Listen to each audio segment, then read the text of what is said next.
What happened in Poland affected the pace of change in the other communist satellite states.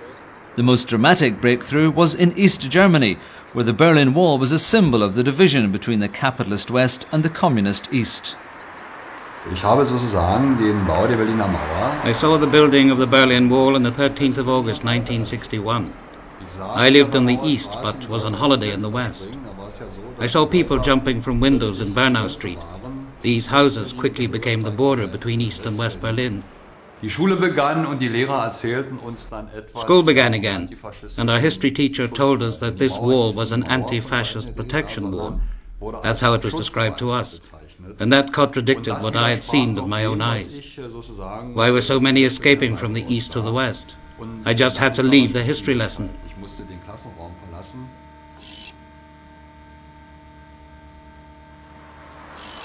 In the wake of the Polish experience, East Germans had been holding vigils to demand democratic freedoms since the mid-80s. In October 1989, the 40th anniversary of the German Democratic Republic, Mikhail Gorbachev visited its capital, Berlin. Instead of condemning the freedom protesters, he undermined the communist leader Erich Honecker, saying those who delay will be punished by life itself. Within a week, Honecker was forced from office by a party aware that things had to change. The Eastern Bloc was seeing glasnost in action, and thousands of East Germans were already voting with their feet. Hungary, a more liberal regime, had opened its borders, and what had started as a trickle turned into a flood of East Germans making their way through to the West. In this new world, a Berlin Wall seemed ridiculous. I knew that Honecker had to go. I knew that 2 to 3 years before he was gotten rid of. At that time he was so old that he didn't really know what he was doing to the country anymore. He'd lost his grip on reality. The economy had come to a standstill.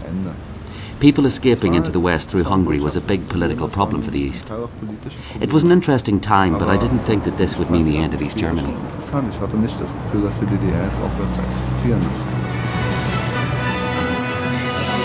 A few weeks after Gorbachev's visit to Berlin, the keystone to the Soviet Eastern Bloc came crashing down.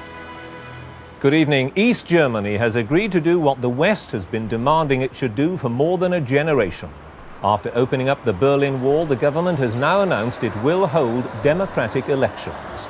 That news came 24 hours after East Germans began to pour across the wall, which for so long had held them in. It means the Berlin Wall no longer serves the purpose for which it was built. Crowds rushed to Berlin's 8 border crossing points. Around midnight, an officer in the Stasi border guards decided things were starting to get out of hand, and he opened his gate. As soon as word got out that had happened, the others opened too.